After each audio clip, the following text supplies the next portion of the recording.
hear the voice of God for your personal life, Dacă auziți vocea lui Dumnezeu pentru viața voastră personală and you obey Him, și ascultați de El, you find that He brings you into His will, observați că El va duce în chemarea Lui, voia Lui.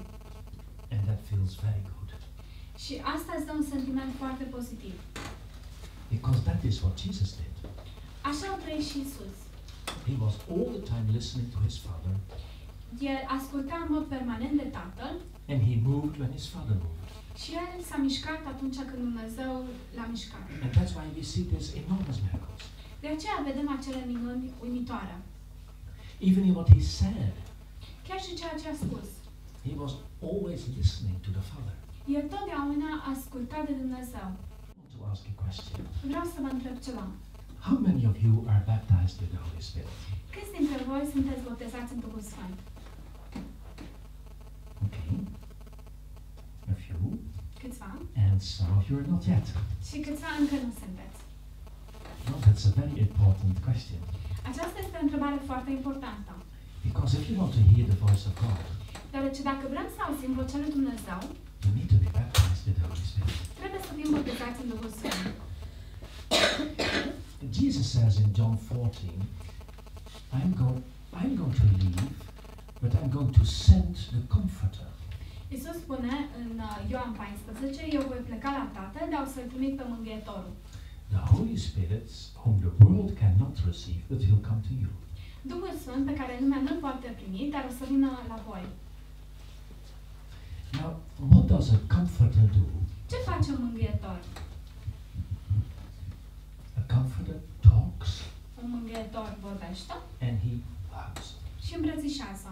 I mean, if you are very sad Dacă ești foarte trist and you need someone to comfort you, și ai nevoie ca cineva să-ți aducă mângâierea, that person will come acea persoană va veni, and he'll talk to you, îți va vorbi and maybe he'll hug you. și poate că te va îmbrățișa. Anyway, He shows love, Ideea e că îți arată dragostea. and He does it by words Face acest lucru prin cuvinte and by gestures. și prin gesturi. So, if Jesus says, I'll send you a comforter, Dacă Isus a spus, o să vă trimit un mângâietor, it means He sends someone who will talk asta înseamnă că El va trimite pe cineva care va vorbi and touch our hearts. și va atinge inimile noastre. You know, I started really investing in hearing the voice of God. Am început să investesc în a auzi vocea lui Dumnezeu personal. Later we'll explain how you can do that. Mai târziu să explicăm cum putem face asta. You know, we have a little problem. Știți, avem o problemă. Sometimes we want to hear the voice of God Uneori vrem să auzim vocea lui Dumnezeu, because we have some kind of need. deoarece avem o anumită nevoie. We don't want to hear the voice of God if He has a need. Dar nu vrem să auzim vocea lui Dumnezeu dacă El are o nevoie. He is a father El este un tată and He wants a relationship. și El vrea o relație. So suppose you come to your father once a year, Să zicem că ați merge la tatăl vostru pământesc o dată pe an and so suppose you're young. și să imaginăm că ești mic. And once a year you ask Him for a raise in pocket money. Și o dată pe an mergi la El să-i ceri o creștere în banii de buzunar. And that's the only time you talk to Him. Și e singurul moment când vorbești cu El. I mean, what kind of relationship is that? Ce fel de relație ar fi asta? If we only come when we need something, Dacă mergem la El doar în momentul în care avem nevoie de ceva, it's very frustrating for a father. poate fi foarte frustrant pentru un tată. If we don't come at His birthday and give Him a little thing, Dacă nu mergem și noi la El de ziua Lui ca să-i facem un cadou, and if we just don't come to tell Him how much we love Him, și dacă nu mergem la El să-i spunem cât de mult îl iubim, but we only come if we want something.